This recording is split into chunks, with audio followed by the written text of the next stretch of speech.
This is something that I've been waiting to do for such a long time.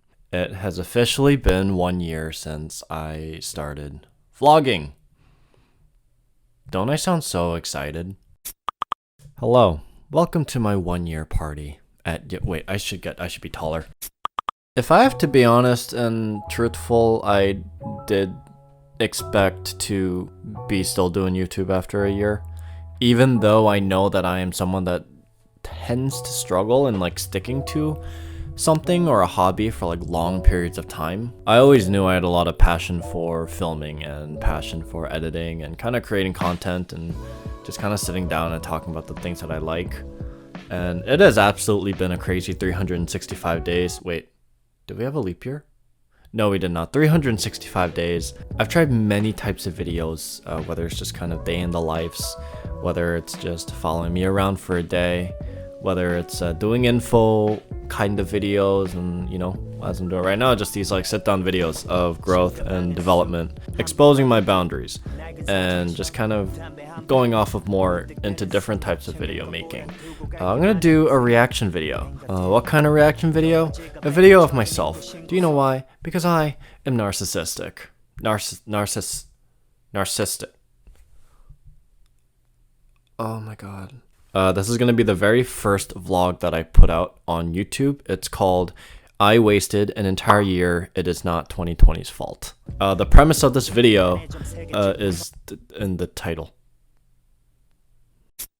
I kept telling myself I wasn't going to make videos until like I get a job or I move out of my parents' house and get my own place, or you know, buy a camera.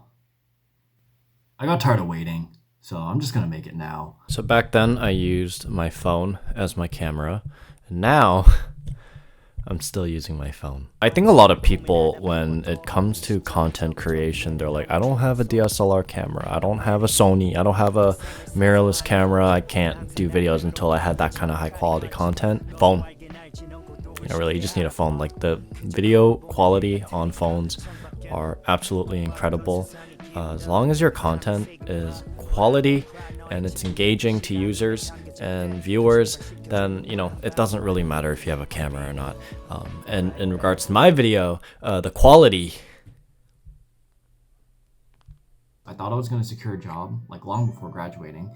I thought I was going to move all my things from my parents' house to my own place so I can pay my own rent, pay utilities and stuff like that. Live my life as an adult. You know, I thought I was going to start making money doing what I love. I'm not going to bash people that move back to their parents' house or that live in their parents' house after college. Honestly, like financially, it's a great idea. You save so much money by moving back to your parents' house and not having to pay for food and all that kind of stuff. But it is very different case by case. I personally have lived away from home for a really long time, since I was 13. I think it came to a point where I became a lot more comfortable and confident in myself when I am away from home. I think for a lot of us, living back at home once you graduate or like into your 20s, a lot of people's mental health can get sacrificed unless they have an absolutely amazing relationship with their parents, and that is the case for a lot of people. And you know, I can kind of just see myself in that video. I look just perpetually tired. My eyes look very, very sad. The entire time my goal was to find a way to move back to the East Coast. I think there was a little bit of frustration in that video. You know, a year can fly by really fast, but you know, it can also be extremely slow in certain scenarios. What I wanted to study in college was in fact not what I wanted to do in like a job in the real world. So yeah, college was a great use of my time. It's not a waste of your time if you end up realizing what you don't want to do. I do feel like my 4 years at university, the only thing I kind of learned is that I didn't want to study what I thought I wanted to study, and that's still incredibly valuable information to have. Anything that doesn't work out is just one step closer to where you want to be or what you want to do. And I think it's much easier for me to say now that things get better, but you know, exactly 1 year ago, nothing was certain for myself. I was very unsure of what my future was going to look like. But even still, I knew then I didn't regret dropping architecture. Even back then, I didn't regret dropping the 5-year program. And even then, I may not have had the best backup option. I didn't have a concrete backup option, but I knew I was at a better position where I was like in this video than if I were still in college. I felt that if I went home early and grinded it out my final semester there, no distractions from anything, do well, I thought I'd be out of my house in no time. I actually do want to mention this. If you're wondering why I'm so quiet this entire video, it's not only because I didn't have a mic yet, but I filmed this at like 2 in the morning. My parents were asleep, my sister was asleep, and I didn't want to wake them up. This is a crown jewel right here. Yeah. Do you see how massive this is? A couple $100,000. So I showcased my diploma, I put it back on my closet, and I think that's still the last time that I've ever touched my diploma. But damn, that's a big ass diploma. Unnecessarily big. This means you graduated with honors, so thanks. Got some rope. I think that rope is like holding up our kitchen curtain. Yeah, around the time I got my diploma was the same time I got rejected from a company that I really wanted to work for. And I think the part that stung the most was that entire process with like multiple interviews, multiple video essays and video interviews lasted 8 months. I don't know why I didn't just call this out. So I applied for a 12-month cohort program called NBC Universal Page Program. It's a bunch of postgrads being selected to do 4 quarterly rotations within the production aspects of NBC. You get criminally underpaid, you work 6 days a week, and you live in a cardboard box. Okay, maybe I'm still salty I didn't get it. But that was a period of time where I was really interested in digital production and digital media and filmmaking and all that, and I didn't really necessarily know what I wanted to be or what my interests were. I tried a lot of scenic design and digital narratives, and I tried production run crew back in my senior year, but wasn't really sure what I wanted essentially. So I felt that the page program could kind of help me as I do those rotations. But honestly, I realized I do love having just the creative control of just kind of filming whatever I want, writing whatever I want, editing whatever I want. I like having a lot of control in my content, and I realized that I could do that with YouTube. I found a lot of what I love to do kind of just making YouTube videos. So I've really taken a fat step back and all that, and I'm still really happy doing this. And I'm not mad at NBC. I don't regret NBC or all that, you know. I think I'm not. I think the best part of this entire thing was I didn't really have a plan B. Like, I put all of my eggs in that one job, in that one basket, so... Yeah, always have backup plans. Or at least a tentative plan and what happens if your main thing doesn't work out. But, you know, everything happens for a reason. And that's all I can really say about that.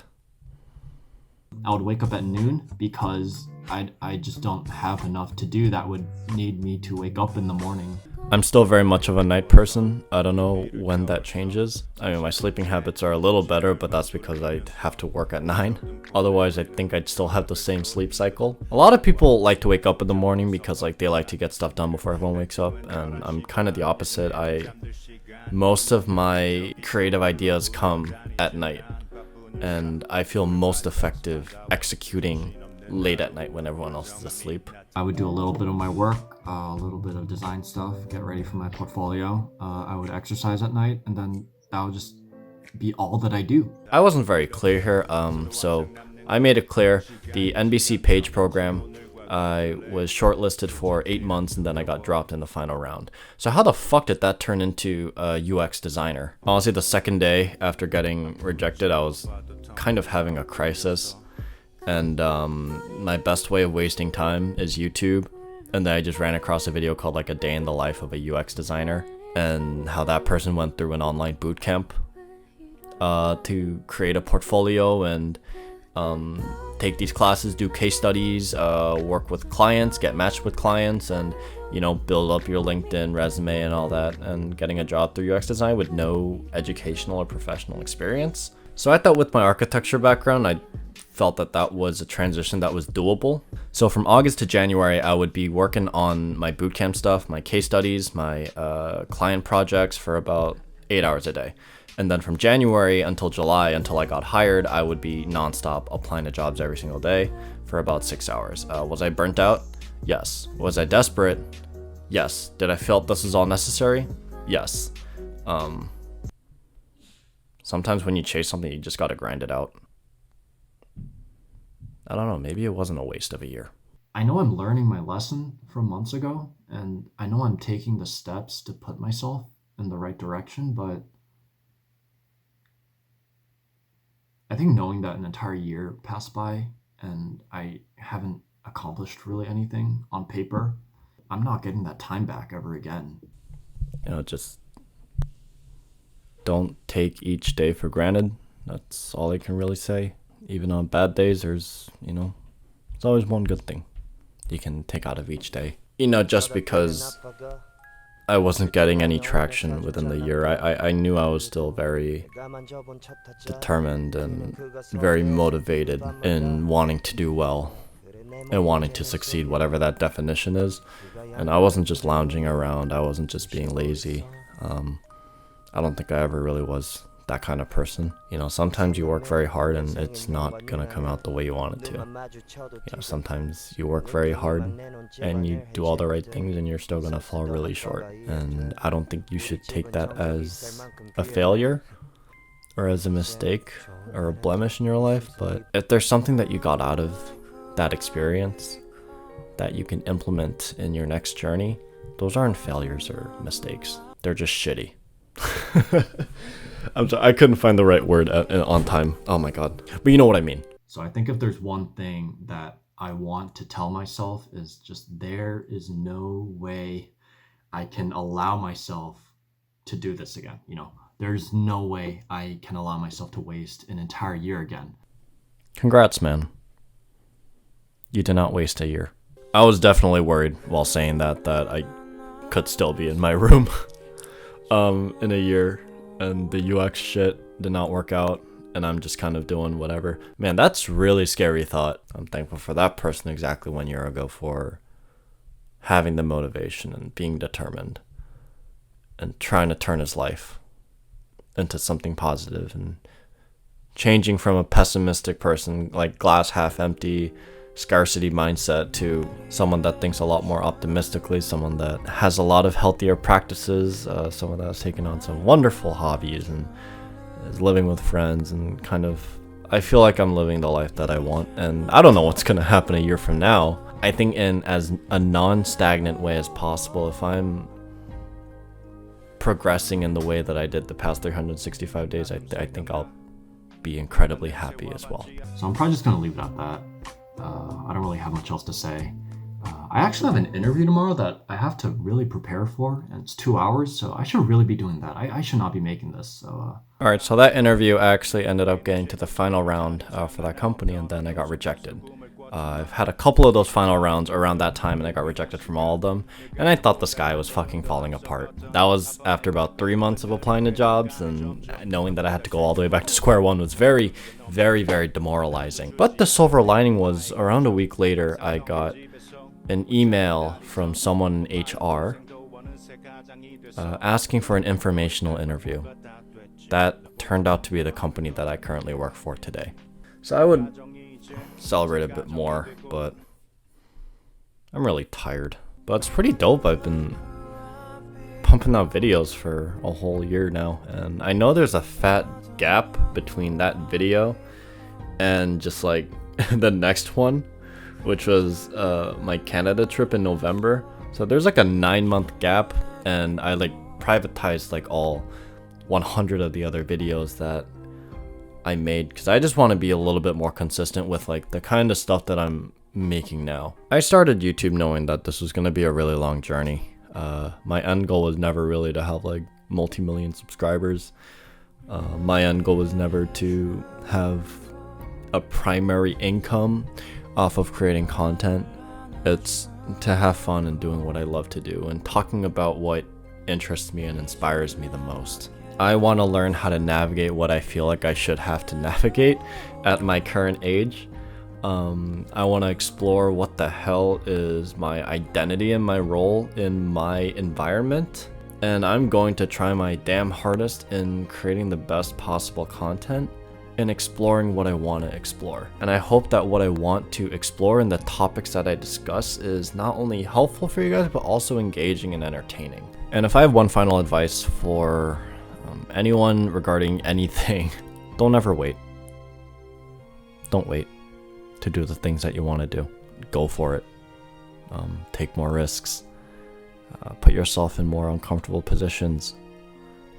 Learn how to be alone. Learn how to be happy with yourself and not have to depend on other people for your happiness. You know, your 20s is really the first time that you don't really have someone to like compare to. You're kind of really on your own.